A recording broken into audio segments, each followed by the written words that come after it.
ओम नमः शिवाय। मो ज्योतिर्विद और शिव साधक प्रोफेसर रुद्रप्रसन्न महापात्र आपणक निकट में आज उपस्थापना करी भैरवंकर शक्ति आपण संभाली पारे तो। युवपीढ़ी विशेषतः जो मैंने चाकरी बाकरी बेस करना किसी मात्रा हताश प्रेमिक जहा झुटीपुटी सब जहा मत प्रोत्साहन दूसरी एवं बड़ बड़ बेपार अधिकारी समस्ते बर्तमान भैरव पछरे भैरव आमको सब देदेवे। भैरव कौन, भैरव तत्व कौन, वास्तव में आगम भैरव कौन, निगम भैरव कौन,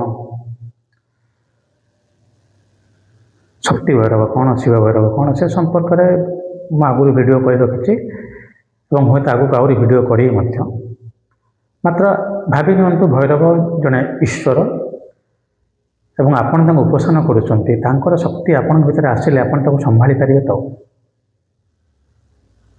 यहाँ था मोर बड़ प्रश्न निज अनुभूति एवं निज अभिज्ञता जहाँ मुझे अनुभव करिचे निज निज यही शरीरधारी साधना एवं अन्य मो जो सह साधक मैंने अच्छा ठार जहाँ शुणी से सब मिसई मैं आपण निकट में उपस्थापना करुँच किछि पुस्तकीय ज्ञान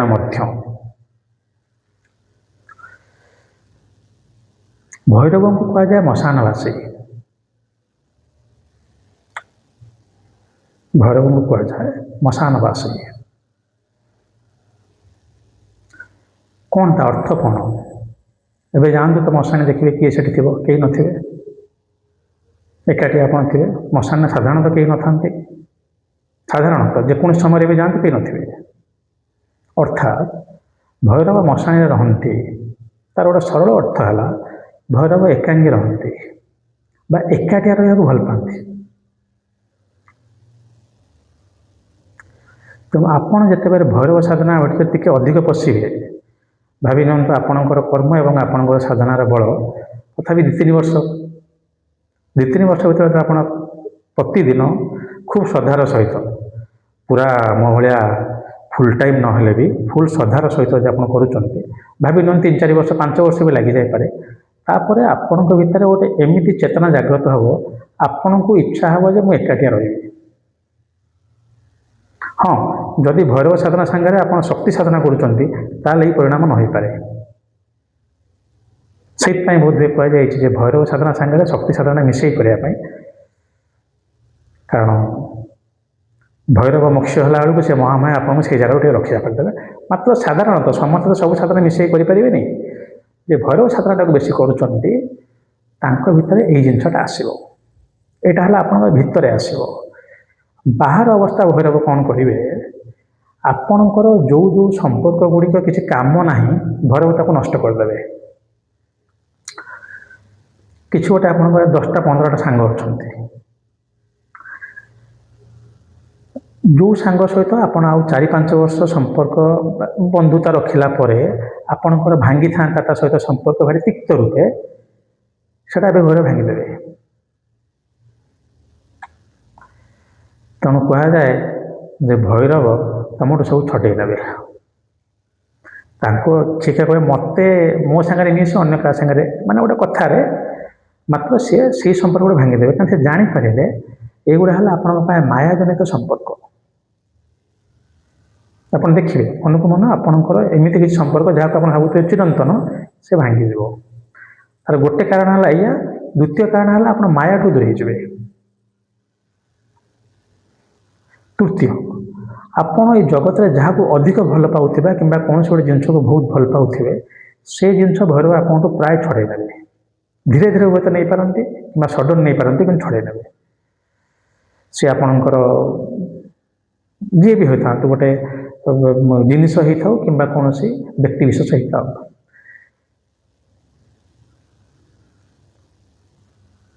आपण टिके रुक्ष होइजबे रुक्ष माने नुहे जे रागिबे मारिबे करेंगे आपण संपूर्ण रूपे निजर इमोशन बा जोटा आपणकर राग क्रोध मोह एगुड़ा रही आपरे आपणकर गोटे कंट्रोल आसीजिवो ଆଉ ଆପଣ ବିଶେଷତଃ ଅନ୍ୟ କାହାକୁ ବେଶୀ ଖାତିରି କରିବେନି। ତାପରେ ଆପଣ ସ୍ଥିତି ଆସିଯିବ ଭୈରବ ତତ୍ତ୍ୱ ନେଇକି ଯେ ଯାହା ଅସୁବିଧା ହେଲେ ମୁଁ ସହିଯିବି। ଭୈରବ ଆପଣଙ୍କର ସବୁ ଅସୁବିଧା ଦୂରେଇ କରିଦେଲେ।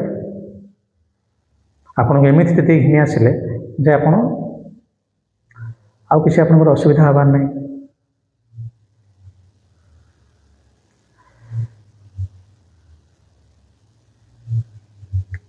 ଯଦି ଆପଣ ଭୈରବ ସାଧନା ଠିକ୍ରେ କରୁଛନ୍ତି ତ ଆଉ ସେ ଚାକିରି ଖଣ୍ଡେ ପାଇବା ପାଇଁ ସେ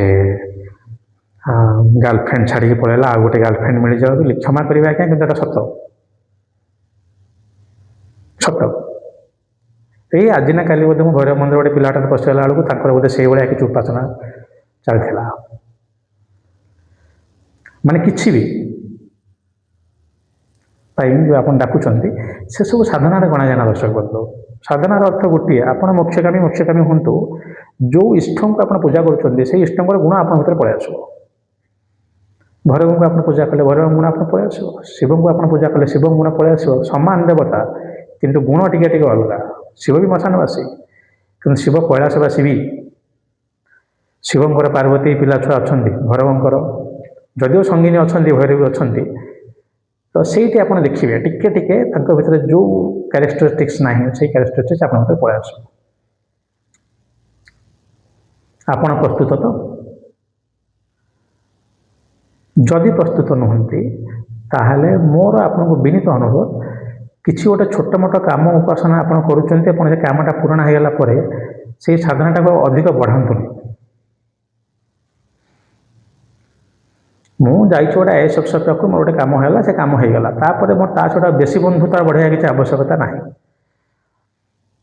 ମାନେ କ୍ଷମା କରିବେ, ମୁଁ କୌଣସି ଅଫିସର ବା ଅଧିକାରୀଙ୍କ କଥା କହୁନି, ଗୋଟେ ସାମାନ୍ୟ ଉଦାହରଣ ଦେଇ କହୁଛି ଯେ ଭୈରବଙ୍କୁ ଭାବି ନିଅନ୍ତୁ ସେ ଗୋଟେ କିଛି କାମ କରି କ୍ଷମତା ଅଛି, ଆପଣ ତାକୁ ମାଗିଲେ। ମୁଁ ଦେଖୁଛି 1000 କେସ୍, ଚାକିରି ହେଉନଥିଲା ଚାକିରି ହେଇଗଲା, ଇଏ ହେଲା, ଏଇ ଯେଉଁ ବେକାର କଥା କୁହାହେଉଛି ହେଇଯିବ।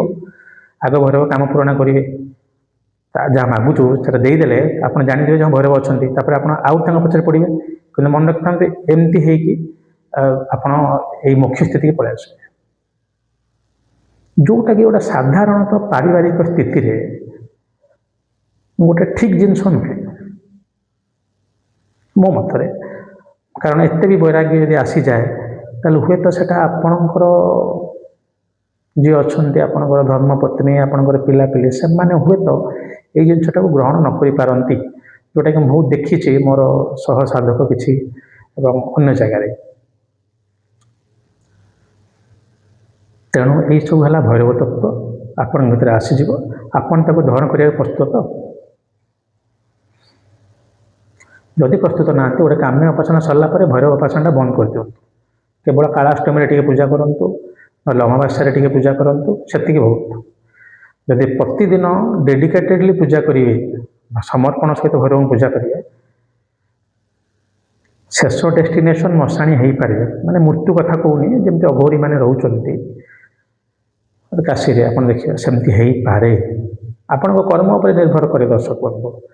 10 ବର୍ଷ 15 ବର୍ଷ ଧରି ଲୋକ ସାଧନା କରୁଛନ୍ତି, ସେଇ ସ୍ଥିତିକି ଯାଇପାରୁନାହାନ୍ତି, କର୍ମ ସରିନି, ସଂସାରରେ ରହିବେ, କିନ୍ତୁ ଭୈରବ ବହୁତ ଶୀଘ୍ର କର୍ମକୁ ପୋଡ଼ିଦେବେ। ହଉ, ଆଶା କରେ ଆପଣ ବୁଝିପାରିଥିବେ ମୁଁ ଯାହା କହିବାକୁ ଚାହୁଁଛି। ତେଣୁ ଆଖି ବୁଝି ମୂର୍ଖଙ୍କ ଭଳିଆ ଭୈରବ ସାଧନା ପଛରେ ୟୁଟ୍ୟୁବ୍ ଦେଖି କରିବେନି।